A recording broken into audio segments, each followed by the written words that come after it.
लक्षवेधी लागतात तर आमच्या प्रश्नाला न्याय मिळणार नाही।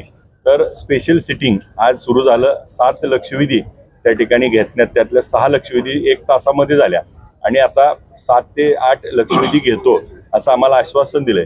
तर माननीय अध्यक्ष महोदयांचं आणि मुख्यमंत्री दोन्ही उपमुख्यमंत्री महोदयांचं त्या ठिकाणी आभार मानायसाठी आम्ही एकत्र आलोय।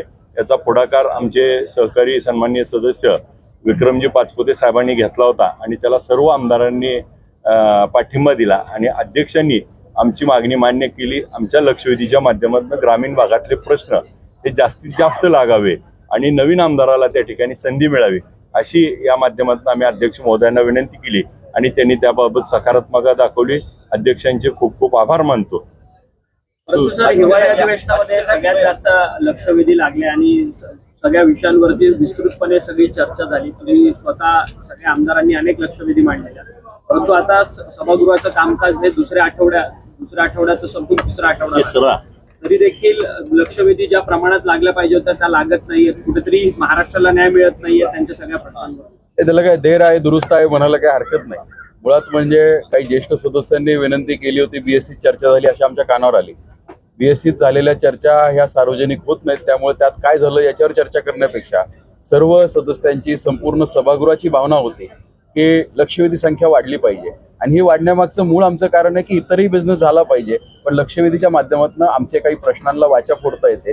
प्रलंबित राहिलेले प्रश्न नुसते पटलावर जरी येणार म्हणलं तरी सुद्धा अनेक दिवसांपासून प्रलंबित असणारे प्रश्न अधिकारी तात्काळ मार्गी लावतात आणि मुळात आमच्या ग्रामीण भागाचे प्रश्न हे छोटे असतात पण महत्त्वाचे असतात आणि अनेक दिवस रखडलेले असतात। त्यामुळे ह्या प्रश्नांना एक संधी मिळावी या अपेक्षेने आम्ही सर्व आमदारांशी, सर्व पक्षीय आमदारांनी चर्चा केली। जवळजवळ 170 आमदारांनी त्या ठिकाणी सही देऊन समर्थन दिलं होतं। हे निवेदन आम्ही अध्यक्ष महोदयांना दिलं, याची चर्चा सुद्धा सभागृहात झाली होती। मी असेल, पडळकर साहेब असेल, आम्ही हा मुद्दा त्या ठिकाणी उठवला होता आणि त्याला आज खऱ्या अर्थाने न्याय मिळालाय म्हणायला काही हरकत नाही। आज 7 सकाळी लक्षवेधी होत्या आणि ग्रामीण भागातल्या लक्षवेधींना वेळ लागत नाही, शहरी भागातले विषय जटिल असतात। आमच्या लक्षवेधी पाहिलं तर एक 10-15 मिनिटांमध्ये एक लक्षवेधी संपते, त्यामुळे स्पेशल सिटिंग मध्ये सुद्धा एक 7-8 लक्षवेधी होऊ शकतात।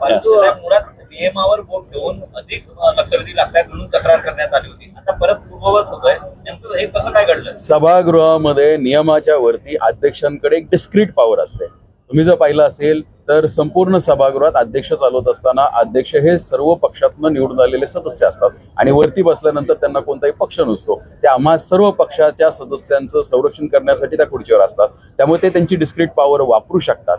मुळात असं आहे, परिस्थिती बदलली की नियम बदलावे लागतात, परिस्थितीनुसार बदल घडले पाहिजे। आताची महाराष्ट्राची परिस्थिती पाहता, या सभागृहाची परिस्थिती पाहता, पूर्वी एवढी लक्षवेधी संख्या येत नव्हती, पण अलीकडच्या काळामध्ये सोशल मीडिया असेल किंवा मीडियामुळे ह्या सगळ्या गोष्टीला वाचा फुटायला लागली आहे। त्यामुळे प्रत्येक मतदारसंघातील आमदाराच्या मतदारसंघातील जनतेची इच्छा असते की त्यांच्या मतदारसंघाचे प्रश्न हे सभागृहात आले पाहिजे आणि सभागृहात आले, कारण जनतेला या सभागृहावर विश्वास आहे। त्यामुळे आमची सभागृहाकडनं ही विनंती होती की सभागृहात आमच्या सारख्यांचा आवाज त्या ठिकाणी आला पाहिजे।